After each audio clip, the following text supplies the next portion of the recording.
Welcome to జనం మనం. నేను శిల. హైదరాబాద్ అనగానే మనకు గుర్తుకొచ్చేది ఐటీ, రియల్ ఎస్టేట్, ఫార్మాసిటికల్ కంపెనీస్తో పాటు సకల సౌకర్యాలతో నిత్యం అభివృద్ధి చెందుతున్న మహానగరం అని.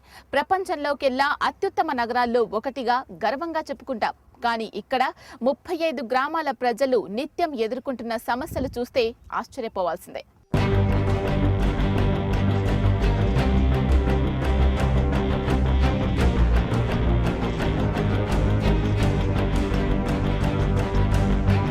ప్రస్తుతం మనం హైదరాబాద్లోని జవహర్ నగర్లో ఉన్న డంపింగ్ యార్డ్ దగ్గర ఉన్నాం.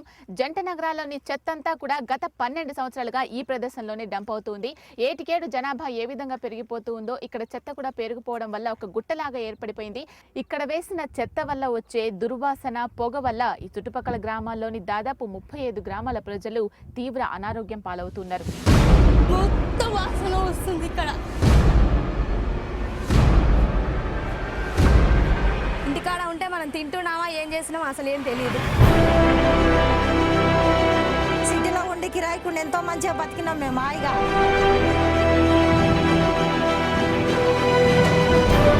వాళ్ళకుంది మీకుంది ఆందానంటే మాకు ఇక్కడ నుంచి వేరే దగ్గర షిఫ్ట్ చేసేయండి.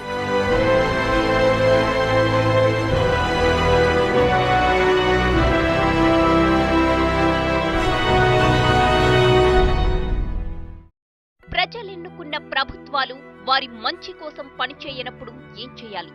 అధికారంలోకి వచ్చిన ప్రభుత్వం తమకు అనువైన పాలన అందిస్తుందని, ఆరోగ్యకరమైన వాతావరణం కల్పిస్తుందని నమ్ముతాం. కానీ వాస్తవంలోకి వచ్చేసరికి జరిగేదేమిటి?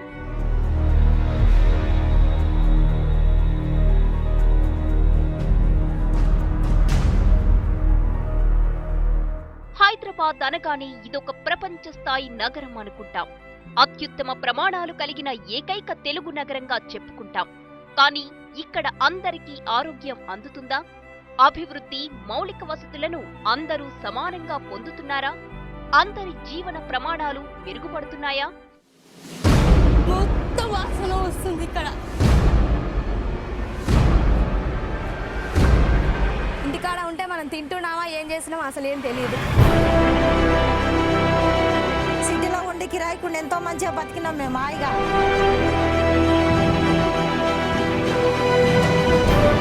వాళ్ళకుంది మీకుంది ఆందానంటే మాకు ఇక్కడ నుంచి వేరే దగ్గర షిఫ్ట్ చేసేయండి.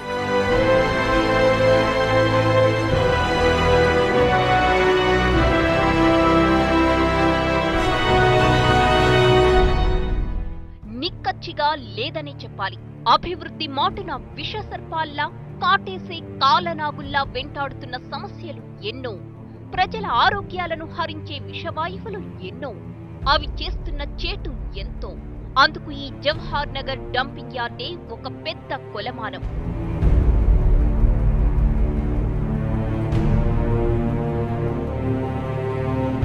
ఇది 2001లో అప్పటి టీడీపీ ప్రభుత్వం ఏర్పాటు చేసిన డంపింగ్ యార్డ్. ఏ విధమైన సర్వేలు, ప్రజాభిప్రాయాలు తీసుకోకుండా ప్రభుత్వం ఏకపక్షంగా దీన్నో చెత్త కేంద్రంగా మార్చేసింది. మొదట ఈ డంపింగ్ యార్డ్ చాలా పరిమిత ఉద్దేశాలతోనే ఏర్పాటు చేశారు. అల్వాల్, ఉప్పల్, కాప్రా 3 మున్సిపాలిటీల కోసము కేవలము చెత్తను డంపు చేసుకోవటానికి మాత్రమే అది 330 ఎకరాలు 174 అనే సర్వే నంబర్లో ఇవ్వడం జరిగింది. అనేక గ్రామాలు కూడా కలుషితమైనవి, పొల్యూషన్ అయింది, వాటర్ తాగేటువంటి పరిస్థితి ఏర్పడ్డది. దానికి గత ప్రభుత్వాల ముందు చూపు ఆలోచన లేకుండా చేసుకోవడం వల్ల ఈనాడు ప్రజలకు ఇబ్బంది జరుగుతూ ఉంది. కానీ ఆ తరువాతే పరిస్థితులు మారిపోయాయి.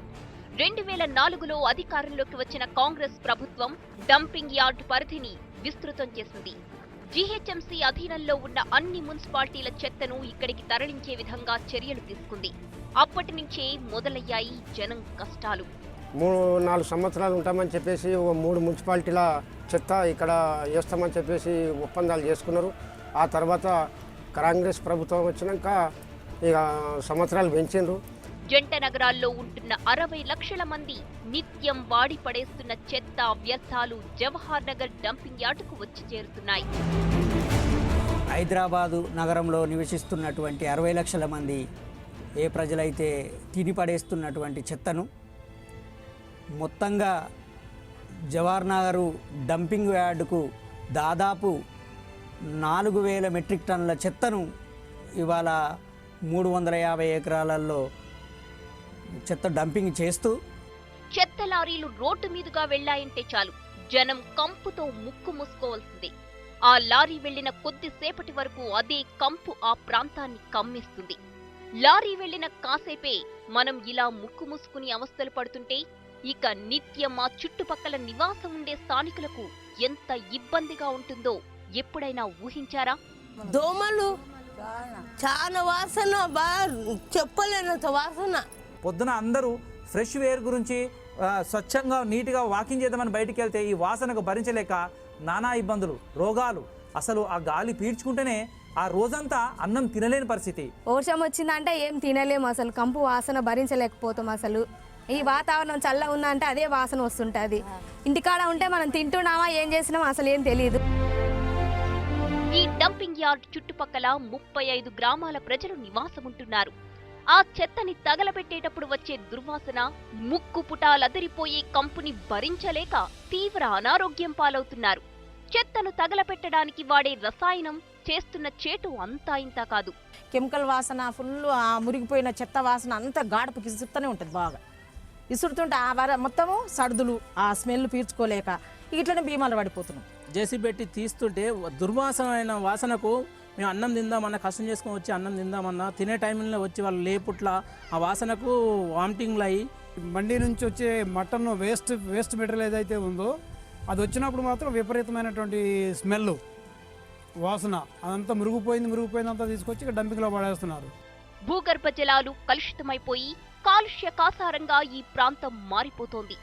భాగ్యనగరంలో ఓ ప్రాంతం ఇంత అనారోగ్యకారకంగా, మురికి కూపంలా, నరకానికి నకలుగా మారిపోవడానికి కారకులు ఎవరు?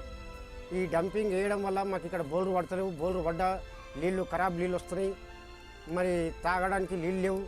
పిల్లలు ఆ నీళ్లతోని బట్టలు పిండుకుంటే కాలు చేలు కడుకున్నా వాళ్ళకు కురుపులు అవుతున్నాయి, రోగాలు వస్తున్నాయి.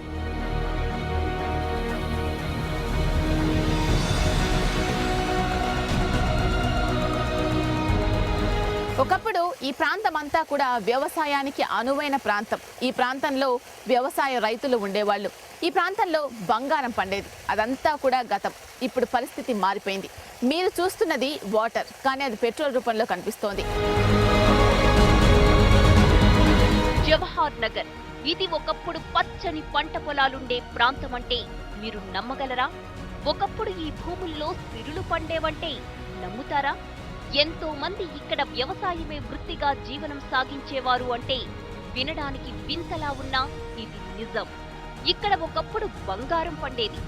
ఇప్పుడు ఇదో కాలుష్య కాసారం.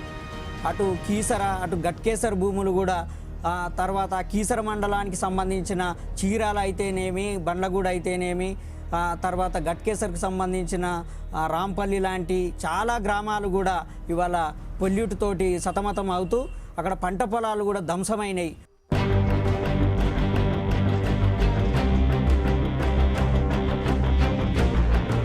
జవహర్ నగర్ ఏరియాని డంపింగ్ యార్డుగా మార్చాక రైతులు భూములు వదిలి వెళ్లిపోయారు. భూగర్భ జలాలు కలుషితమై ఇక్కడ కనీసం గడ్డి కూడా సరిగా మొలవని పరిస్థితి ఎదురైంది. 2 years బ్యాక్ వరి వేస్తే 40 బస్తాలు వచ్చేది దిగుబడి. ఇప్పుడు 10 bags కూడా రావటం లేదు. వరి మొత్తం చచ్చిపోతుంది. ఇక్కడ నీరు కలుషితం, పీల్చే గాలి కలుషితం, తినే తిండి కలుషితం. మొత్తం ఈ ప్రాంతమే కాలుష్య ప్రాంతం. ఇక్కడ ఉన్న బోర్లో నీరు చూడండి, రంగు మారిపోయి పెట్రోల్ రంగులో ఎలా వస్తుందో.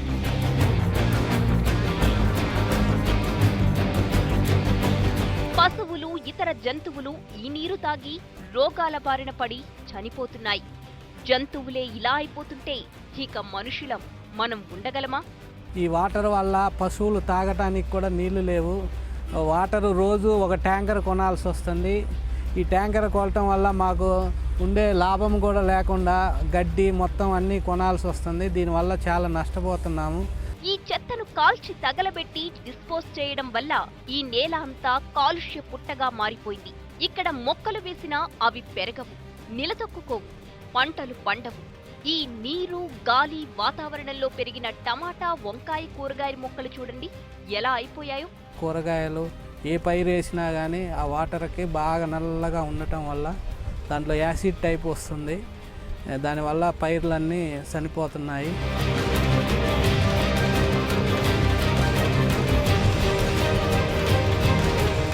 ఇక్కడ తవ్వితే వచ్చేది కాలుష్యపు నీరే. ఈ చెత్త నుంచి వచ్చే వ్యర్థపు నీరు దుర్వాసనతో నురుగులు నురుగులుగా కనిపిస్తుంది. చెత్త కాల్చడం వల్ల భూమి కూడా వ్యర్థాలతో నిండిపోతుంది. ఇక్కడ వర్షపు నీరు ఇంకదు, భూగర్భ జలం పైకి రాదు. భూమి లోపలి పొరలన్నీ వాటి సాంద్రతను కోల్పోయి సర్వనాశనమైపోయాయి. ఈ కాలవడం మూలాన లిచ్చడ్ అనే ఒక ద్రవ పదార్థం ఏర్పడుతుంది. ఆ లిచ్చడ్ అనే ద్రవ పదార్థం ఏమైపోతుందంటే భూమిలో ఒకటి అది ఇంకిపోతుంది. ఆ భూమిలోకి పోయిన తర్వాత అది ఒక లేయర్ లాగా తయారైపోయి భూగర్భ జలాలు పైకి రాకుండా పైకి వచ్చే నీటిని కూడా ఈ యొక్క లిచ్చడ్ అనే ఒక ద్రవం ఏం చేస్తుందంటే కాలుష్యం చేసేసింది. బిందెలో పడితే ఆయిల్ మాదిరిగా పేరుకొని ఉంటుందన్నమాట. మనము ఇవాళ బట్టి రేపు చూస్తే ఒక ఆయిల్ ఏ విధంగా పేరుకుంటుంది, ఆ విధంగా వాటర్లో పేరుకుంటుంది.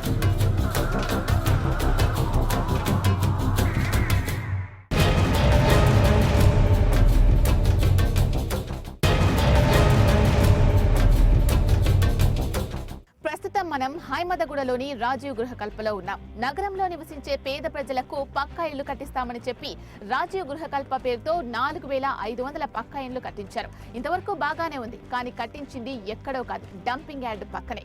బయటికి చూడడానికి చాలా అందంగా ఉన్న ఇక్కడ నివసించే ప్రజలు తీవ్ర ఇబ్బందులు పడుతున్నారు. మరి ఆ ఇబ్బందులు ఏంటో వాళ్ళని అడిగి తెలుసుకుందాం.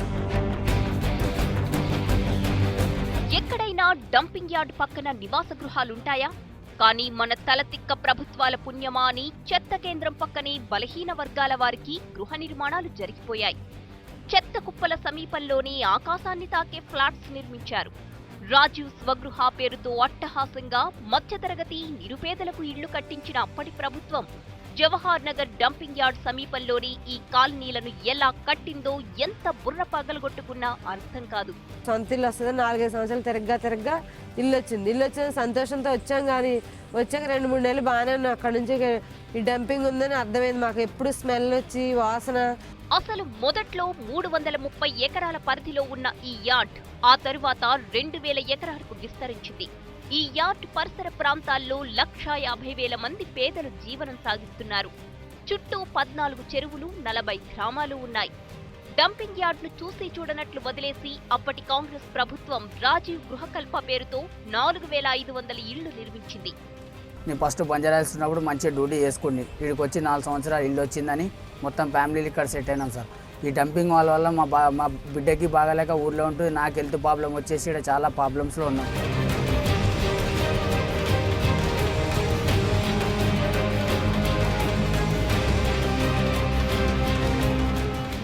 వెనుక ఆలోచించకుండా కొనేసిన జనం ఆ తరువాత అక్కడి దుర్వాసనకు ముక్కులదిరిపోయే కంపుకు భయపడి ఖాళీ చేసి వెళ్లిపోయారు. ఇక ఎటూ వెళ్లలేక ఆదాయ మార్గం లేనివారు ఆ చెత్త కుప్పల మధ్యనే రోగాల బారిన పడి ఈశ్రోమంటూ కాలక్షేపం చేస్తున్నారు. సిటీలో ఉండి కిరాయికుండా ఎంతో మంచిగా బతికినాం మేము. హాయిగా కడుపు నిండా తిన్నాము. ఇక్కడికి వచ్చి రోగాలతోటి తిండి లేదు, ఏం లేదు, సరిగా రోగాలతోటి బీమాలు పడుకుంటా ఉంటున్నాం. మీరు డంపింగ్ తీసే ప్రసక్తి లేదు, మీకు ఆమ్దాన్ అందులో ఉంది, వాళ్ళకుంది మీకుంది ఆమ్దాన్ అంటే మాకు ఇక్కడ నుంచి వేరే దగ్గర షిఫ్ట్ చేసేయండి. ఇక్కడ నివసించే వారికి ఒంటిపై కురుపులు, పుళ్ళు, దురదలు చాలా కామన్. తరచుగా ఆసుపత్రుల చుట్టూ తిరగడం కూడా ఇక్కడి వారికి అలవాటైపోయింది. ఈ రోజు జవహర్ నగర్లో దాదాపుగా 80 మంది ఆర్ఎంపీ డాక్టర్లు ఉన్నారంటే మీరు దాన్ని గుర్తుంచుకోండి. ఎందుకంటే ప్రతి ఆర్ఎంపీ డాక్టర్ దగ్గర ప్రతిరోజు ఒక్కొక్క డాక్టరు మినిమము 30 నుంచి 40 మంది పేషెంట్లను వాళ్ళు చూస్తూ ఉన్నారు. అంటే ఎంత జబ్బులు ఉన్నాయో ఇక్కడ అర్థం చేసుకోవాలి. తుమ్ములు, దగ్గులు, జ్వరాలు అన్నీ వచ్చి మొత్తం ముక్కు అయితే మొత్తం శ్వాస రాదు.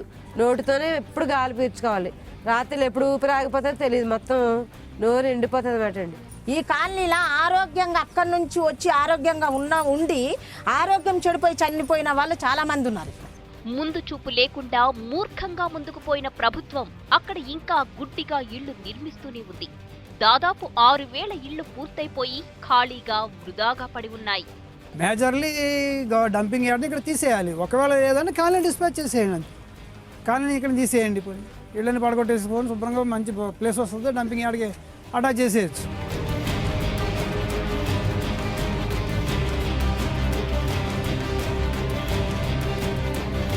ఈ ఊరి దగ్గరికి రాగానే ముక్కు మూసుకుంటారు. మంచినీళ్లు సరిగా రావు, రోడ్లు కూడా సరిగా ఉండవు. చివరికి ఈ ఊరికి పిల్లనివ్వడానికి కూడా ఎవ్వరూ సాహసం చేయరు. అదే జవహర్ నగర్. ప్రభుత్వాలు ఇష్టానుసారం బాధ్యతారాహిత్యంగా తీసుకునే నిర్ణయాలు ఎంతటి చేటు చేస్తాయో చెప్పడానికి ప్రత్యక్ష ఉదాహరణ జవహర్ నగర్ డంపింగ్ యార్డ్. తరచూ పదుల సంఖ్యలో చెత్త లారీలు ఈ మార్గంలో తిరగడంతో రోడ్లు కూడా పాడైపోయాయి.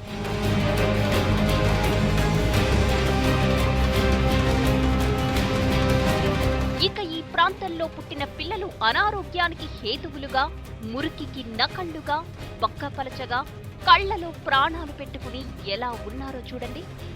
గర్భిణీ స్త్రీలు కూడా కడుపుతో నుండి 9 నెలలు గొనిన తర్వాత ఒక పాప ఆరోగ్యవంతంగా ఒక పాపను ఎత్తుకోవాలని ఆ తల్లి ఆతృత పడుతుంటే మరి అట్లాంటి పరిస్థితుల్లో కూడా పుట్టిన బేబీకి కూడా అనేక సమస్యలతోని, అనారోగ్య సమస్యలతోని పుట్టడము, మరి పుట్టినా కూడా ఏదో కొద్ది గంటల్లోనే చనిపోయేటటువంటి పరిస్థితులు కూడా ఉన్నాయి. పాపం పిల్లలను చూస్తుంటే ఆ స్కిన్ చాలా భయంకరంగా, ఆ గోక్కోవడం అంత భయంకరంగా ఉన్నారు పాపం. చాలా చిన్న పిల్లలకు ఊపిరితిత్తుల వ్యాధులు, ఆ డెంగ్యూ లాంటి వ్యాధులు వస్తున్నాయి. దోమలు, ఈగలతోటి సతమతం అవుతూ ఇక్కడ చిన్న చిన్న పిల్లలకు చర్మ వ్యాధులు వస్తుంటాయి.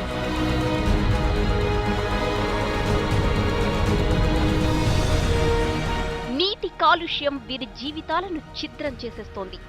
ఇక్కడ ఉండేవారికి ఒంటిపై దురదలు, ఊపిరితిత్తుల సమస్యలు, వెంట్రుకలు ఊడిపోవడం, శ్వాసకోశ సమస్యలతో నానా బాధలు పడుతున్నారు. మరి ఊపిరితిత్తులు కూడా ఖరాబ్ అయ్యి కిడ్నీ ఫెయిల్యూర్ అవుతూ ఉన్నాయి. మరి అలాగే పిల్లలకు కూడా మరి రక్తస్రావాలు కూడా చిన్నపిల్లలకు రక్తస్రావాలు జరుగుతూ ఉన్నాయి.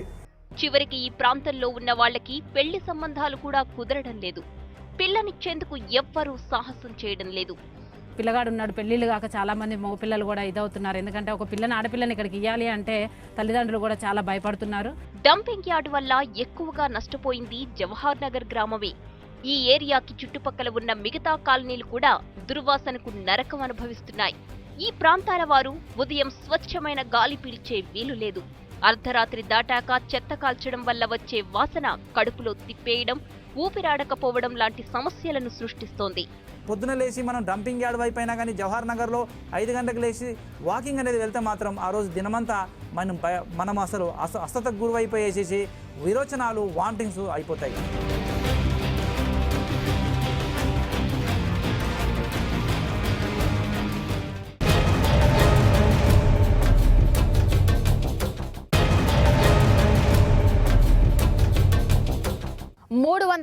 లారీలు, 3,800 మెట్రిక్ టన్నుల చెత్త, ఒక్కో టన్నుకి 1,431 రూపాయలు.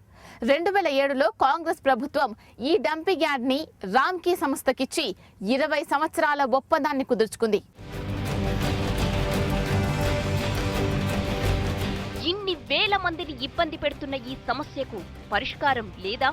60 లక్షల మంది వాడి వదిలేసే చెత్త వల్ల తలెత్తే దుష్పరిణామాలు ఇన్ని వేల మంది జీవితాలపై ప్రభావం చూపిస్తుంటే ప్రభుత్వాలు పట్టించుకోవా?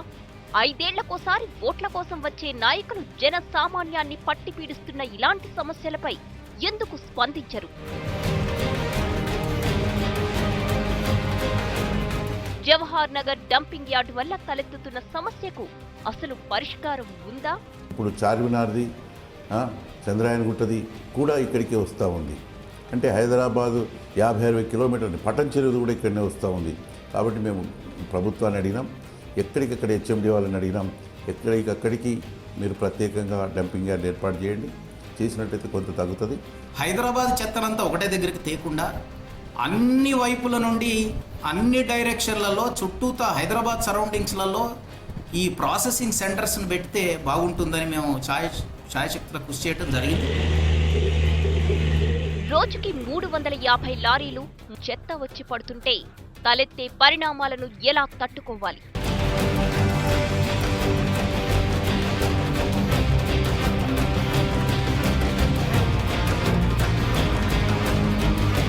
అసలు ఈ చెత్త డిస్పోజింగ్ కాంట్రాక్ట్ ను దక్కించుకుంది రామ్కీ సంస్థ. 2007లో 20 ఏళ్ల పాటు కుదిరిన ఈ కాంట్రాక్ట్ ను తీసుకున్న రామ్కీ సంస్థ కరెక్టుగా అమలు చేయాల్సింది పోయి నిర్లక్ష్యంతో వ్యవహరిస్తోందన్నది స్థానికుల కంప్లైంట్. రామ్కీ తోటి కరెంటు ఉత్పత్తి చేయాలని, ఎరువులు ఉత్పత్తి చేయాలని, పెద్ద హాస్పిటల్ కట్టాలని, ఇక్కడ ఉన్న ప్రజలకు మౌలిక అవసరాలకు సంబంధించిన నీళ్లు పొల్యూట్ అయినా నీళ్లు ఇవ్వాలని, ఇప్పటి వరకు ఒక మెడికల్ క్యాంప్ కూడా ఏర్పాటు చేయని పరిస్థితి అలా రామ్కీ కంపెనీ ఉంది. అంటే పవర్ చేయడం లేదు, ఎందుకంటే పొల్యూషన్ కంట్రోల్ బోర్డు క్లియరెన్స్ రాలేదు. బట్ దానికి పెలటైజేషన్ జరుగుతుంది. అంటే పెలెట్ లాగా తయారు చేసి అది బర్నింగ్ కోసం అమ్ముతారు. సో అది జరుగుతుంది.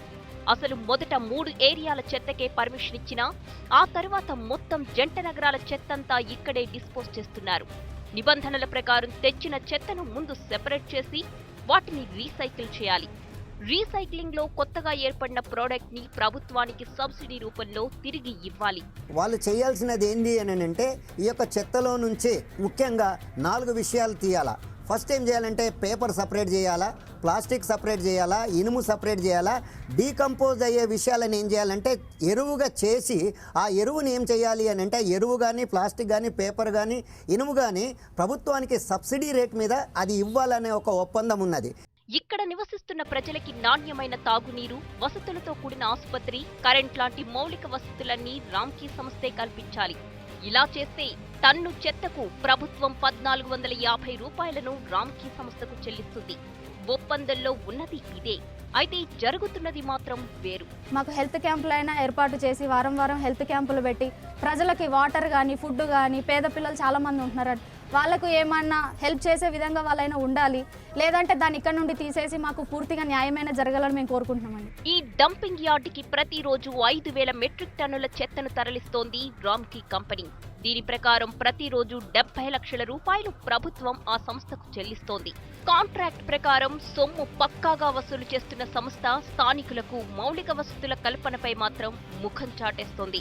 రామ్కీ సంస్థ ఏం చేస్తుందంటే ఈ యొక్క చెత్తను తీసుకొని పోయి అది డంపు చేసేసి మిథైల్ అనే ఒక కెమికల్ని చల్లేసి దాన్ని కాల్చి పడేస్తున్నారు. జవహర్ నగర్ డంపింగ్ యార్డు వల్ల చుట్టుపక్కల ఉన్న 14 చెరువులు కలుషితమైపోతున్నాయి. జీవకోటి అంతా నాశనమైపోతోంది. ఇక్కడ చాలా అద్భుతమైన 14 చెరువులు ఉండే ఆ చెరువులన్నీ కూడా కాలుష్యమయమై పక్షులు కానీ ఇతరతర చెట్లు కానీ మొత్తం ధ్వంసమైపోయినాయి.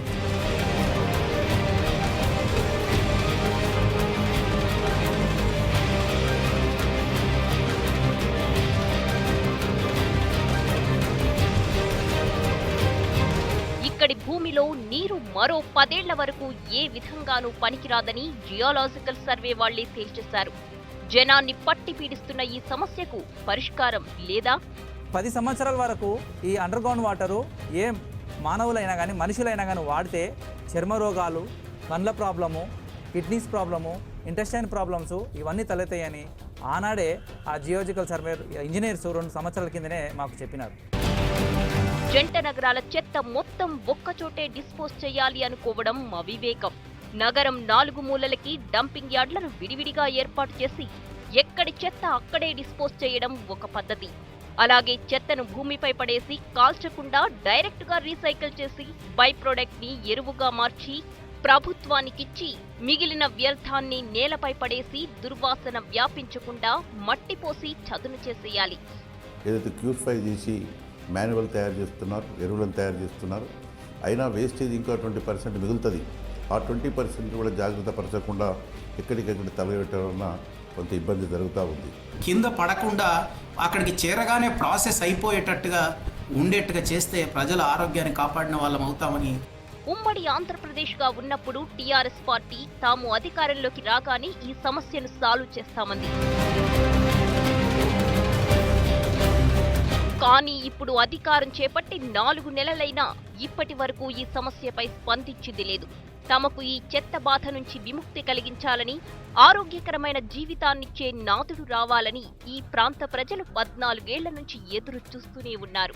మరి వారి కల నెరవేరుతుందా? మొత్తం వాసన వస్తుంది ఇక్కడ.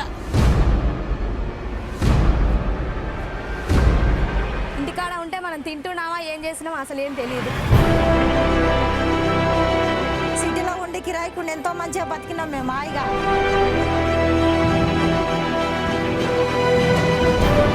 వాళ్ళకుంది మీకుంది ఆందానంటే మాకు ఇక్కడ నుంచి వేరే దగ్గర షిఫ్ట్ చేసేయండి.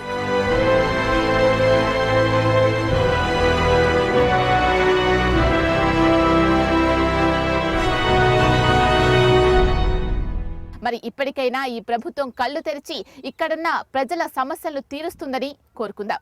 ఇది ఇవాల్టి జనం మనం. వచ్చే వారం జనం మనంలో మరో సమస్యతో మళ్ళీ కలుద్దాం. నమస్తే.